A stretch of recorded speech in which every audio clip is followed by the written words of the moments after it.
There's this scene in the last episode of Sherlock where his asylum-bound sister presents him with a terrifying choice.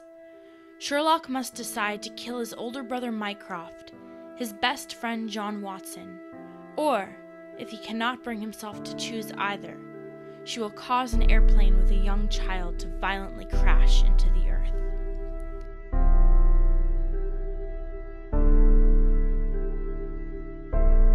Philosopher Philip of Foot first popularized this kind of dilemma through the thought experiment called the trolley problem, though many philosophers and thinkers before had considered similar problems. You've likely heard some form of this before. In the simplest version, there is a trolley or a train running uncontrollably down railroad tracks where there are 5 people tied to the tracks above. You can choose to either let the trolley stay on its current path, killing by the head, or to pull a lever and divert the path, killing a single person who is tied to that track. The right answer to this particular example seems fairly clear. In fact, in most surveys, 90% of its participants chose to divert the path, to kill 1 person instead of 5.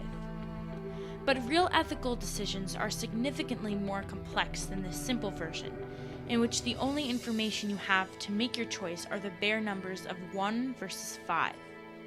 But what happens when you take away the easy quantitative route? Let's design a new thought experiment, more similar in its complexity to that in the Sherlock episode. Person A gives you the following options.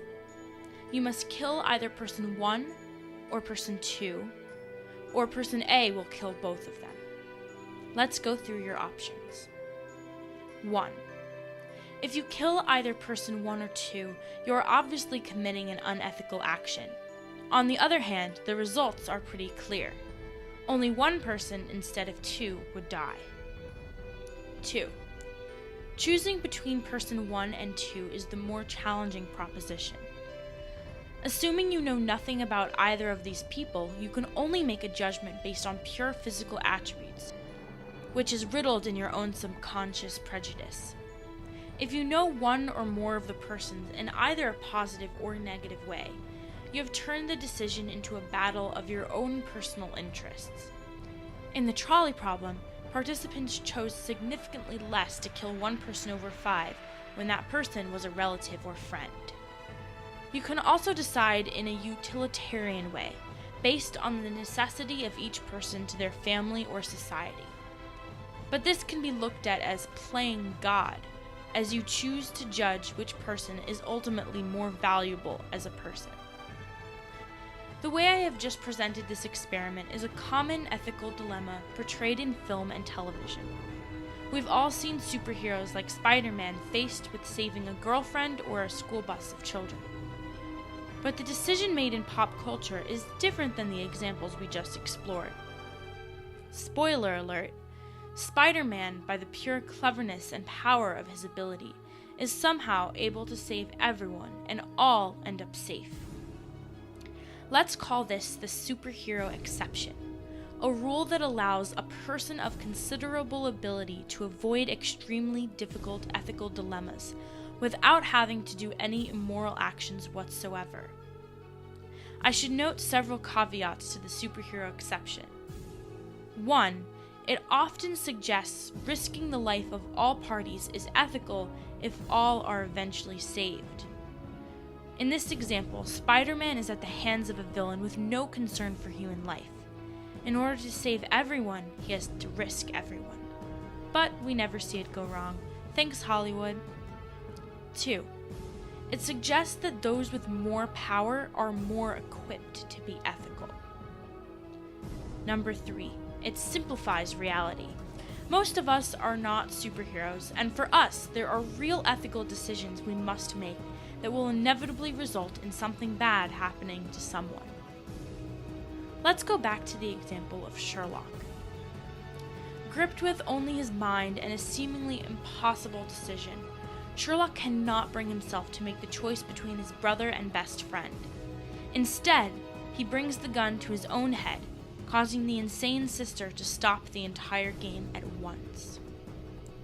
There's absolutely no way Sherlock could have known his sister would react in that way. His sister had already caused the death of dozens, and familial care is not a strong enough base to assume she would care about his death. Logically, Sherlock could have just as easily assumed that his suicide would result in his sister killing all three of them anyway. But, unable to make the hard decision between brother and best friend, he went with the superhero exception, saving all at the risk of all. Modern TV and film are pushing us towards a hands-off approach to ethics, stipulating that the most ethical decision is to not do any unethical action. In this case, Sherlock not shooting anyone would be more ethical than shooting someone, even if it resulted in more death, ultimately. In the trolley problem, this would mean not pulling the lever, allowing the train to continue on whichever path it is currently on. And you can't be put to blame since, after all, you didn't technically do anything.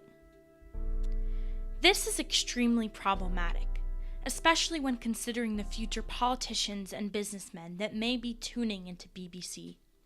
Most of us will never have to choose between life and death for someone else, but all of us will have to at some point make a decision that isn't perfect. Acting ethically doesn't mean making the perfect decision. It means making the best one.